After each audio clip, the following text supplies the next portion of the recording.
Assalamualaikum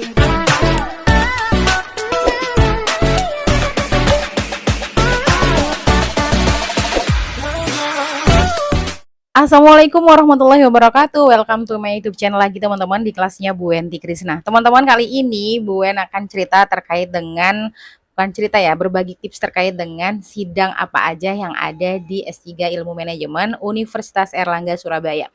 Nah, kebetulan Bu Enti sudah menjalani sidang yang keempat gitu ya, yaitu sidang Sempro.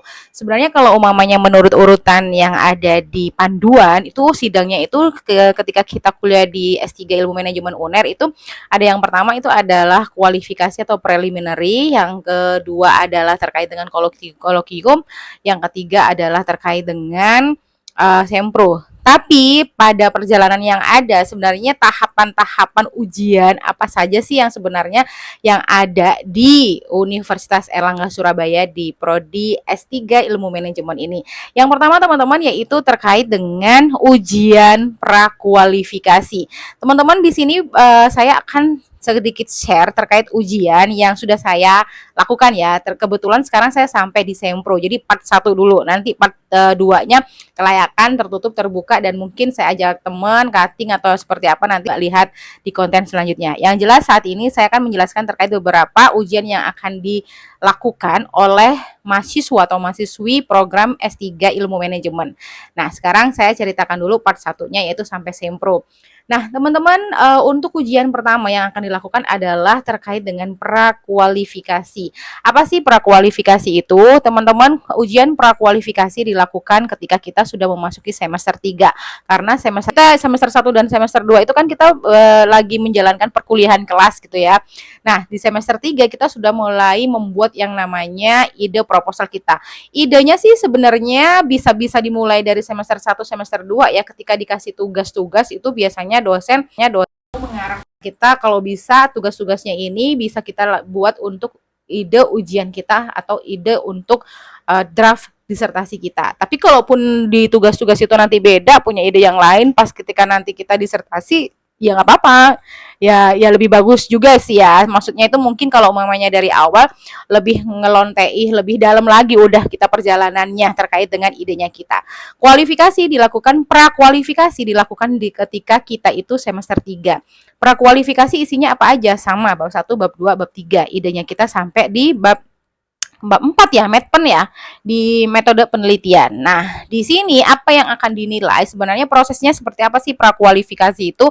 Nanti Kaprodi biasanya akan menginformasikan kepada mahasiswa untuk siap-siap mengirimkan draftnya kita terkait dengan ide proposal kita terkait disertasi kita. Nah, di situ nanti yang ngoreksi adalah Kaprodi kita mulai bab 1 dan bab 4. Kalau saya kemarin mengalaminya itu melakukannya adalah terkait dengan revisiannya itu by online ya, jadi dikirim lewat email, nanti dikoreksi sama kaprodinya, sebatas masih di kaprodi ya. Habis itu dikoreksi sama kaprodinya, terus kalau ada revisi nanti dikembalikan sama kita revisi lagi. Lalu kita kirim lagi nih sama si kaprodinya, terus sama kaprodi direvisi lagi sama viewer dari luar kampus, yaitu dari luar UNER biasanya, entah itu dokter siapa, profesor siapa dari luar UNER, nanti dikoreksi juga. Nah, udah dikoreksi sama kaprodi dan juga interview luar, dikembalikan lagi sama kita. Nah, kalau mamanya sudah proses revisi dan juga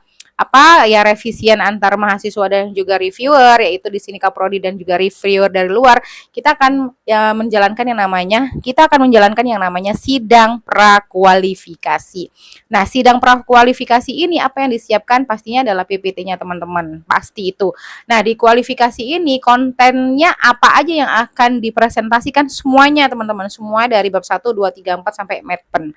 Jadi apa yang harus dikuatkan? Semuanya kalau umumnya ditanyakan apa yang harus dikuatkan, semuanya harus di kita, gambarnya kita atau konsepnya kita, yaitu terkait dengan model ya, konsep kita itu teman-teman harus benar-benar bisa menguasai. Apakah di sini ini kita juga akan diuji yang lainnya? Tidak. Kalau di prakualifikasi yang uji hanya sebatas kaprodi. Itu dulu ya di zaman saya tahun 2023 waktu saya melakukan yang namanya ujian prakualifikasi atau prelim. Nah, di situ Kaprodi menguji, nanti akan dikasih revisian, masukan, arahan, dan lain sebagainya. sebatas itu di prakualifikasi. Setelah prakualifikasi ini kita akan memasuki yang namanya sidang kualifikasi.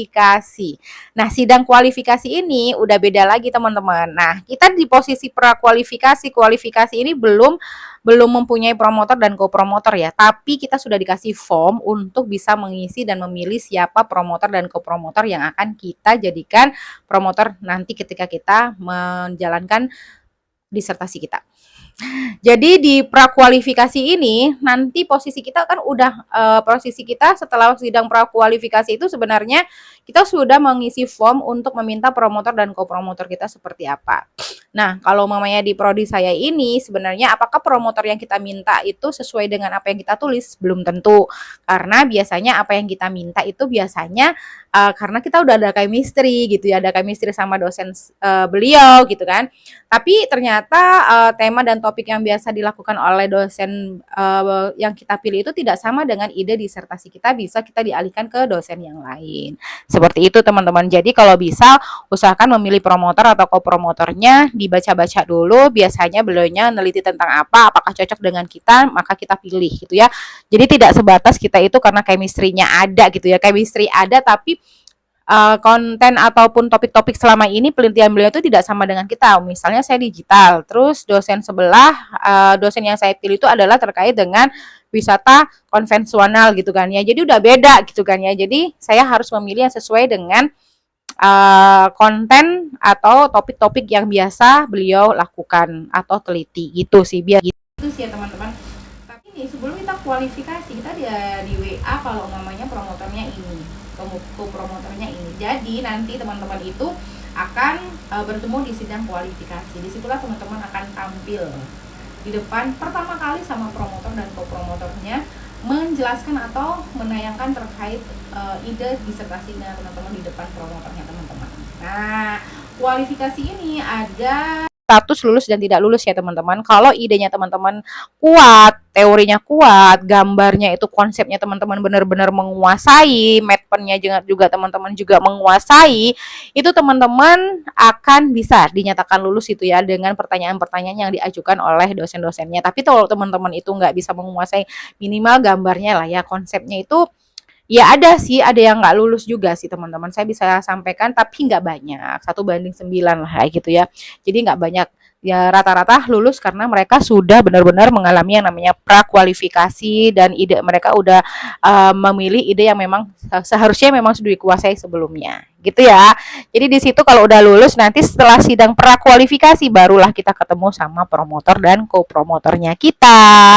The first time gitu ya. Jadi kita kenalan. Jadi kita juga akan berbicara, berdiskusi tentang idenya kita terkait dengan disertasi kita. Itu kualifikasi atau preliminary. Nah, setelah ujian kualifikasi kita lulus, kita masuk ke kolokium. Kolokium ini adalah sejenis conference ya. Jadi ada conference yang harus kita lakukan dan kita presentasi di conference tersebut. Kalau di UNER biasanya kita sudah ada jadwalnya kapan ada kolokium, kapan kita melaksanakan kolokium. Boleh kolokium dulu nggak baru kita kualifikasi? Jawaban saya kayaknya nggak bisa sih ya, karena udah ditetapkan jadwalnya berurutan prakualifikasi, kualifikasi, kolokium baru sempro seperti itu. Jadi kolokium itu bisa di luar UNER atau di dalam, atau biasanya UNER mengadakan kolokium. Kalau kita memang waktunya kolokium ya kita ikut. Tapi kalau belum waktunya kolokium kayaknya tidak disarankan dan tidak diarahkan ya sama dosennya. Tapi kalau umpamanya pas kita sudah waktunya kolokium di UNER ada kolokium, kita ikut yang di UNER. Tapi kalau nggak ada yang di UNER kita ikut yang di luar. Sudah ada jadwalnya juga. Gitu ya teman-teman ya. Boleh saya melakukan ujian kolokium atau tahap kolokium itu di Jakarta ya, waktu itu offline. Kalau umpamanya di luar kota boleh offline apa online? Kalau diarahkannya sih sama kaprodi saya usahakan offline gitu ya. Tapi teman-teman ada yang online urgensi ya, memang nggak bisa untuk offline. Tapi nggak tahu lah, terserah teman-teman diatur lah itu ya. Jadi ada yang offline, ada yang online. Saya kebetulan offline di Jakarta, di salah satu kampus negeri yang ada di Jakarta. Setelah saya sudah melakukan conference itu atau kolokium, barulah saya bimbingan lagi apa nih masukan dari profesor atau penguji-penguji yang ada di kolokium. Kita diskusikan lagi sama promotor dan kopromotor kita. Nah, setelah itu baru kita masuki yang namanya sidang sempro. Sidang sempro ini teman-teman bisa dilakukan oleh teman-teman online atau offline. Kebanyakan kalau umpamanya yang saya ketahui dan saya pun melakukannya secara offline. Jadi saya melakukan sidang sempro secara offline dan dosen saya satu dosen penguji saya melakukan secara online. Jadi kalau sempro ada kemungkinan dosennya itu datangnya secara online atau mengujinya secara online. Jadi tidak semuanya offline. Tapi kebetulan dari 6 dosen yang harusnya hadir, satu punya saya yang online. Ada teman saya yang cuman datang 2 4, 3 gitu kan ya. Saya hampir full ya dari 6, satu aja yang online karena urgensi kesibukannya beliaunya. Jadi gitu ya teman-teman, kalau kitanya sendiri nggak online, jadi kita datang ke kampus, tetap kita datang ke kampus offline karena ada dosen yang juga menguji secara offline. Jadi teman-teman siapkan waktu ketika teman-teman itu ujian sempro offline gitu ya. Mbak Wenti boleh nggak ya nawar kalau kita itu mau ujian secara online? Saya tidak menyarankan, tapi kalau memang teman-teman urgent banget, boleh kok dikondisikan sama pihak akademik jadwal teman-teman dan juga jadwal dosennya. Tapi kebanyakan kan kita mengikuti jadwal dosen. Tapi kalau teman-teman itu memang urgent banget, ya coba dikondisikan dengan akademik gitu ya. Tapi ya gimana kita kan tetap yang mengikuti aturan kampus gitu ya. Jadi teman-teman harus mengikuti aturan kampus. Kalau offline disuruh datang ya kita harus datang. Biar nyaman lah ke depannya gitu ya teman-teman. Itu sekitar info ujian dari prakualifikasi, kualifikasi, kolokium dan juga sempro.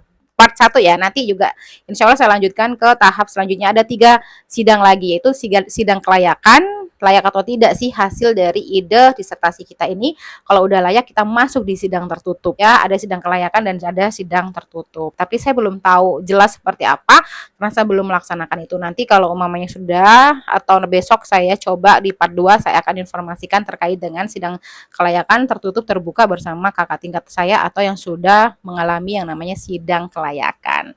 Gitu ya teman-teman, buat teman-teman yang mau masuk di Universitas Erlangga di program Doktoral Ilmu Manajemen, jangan khawatir terkait dengan ide proposal, jangan khawatir dengan promotor yang belum kenal.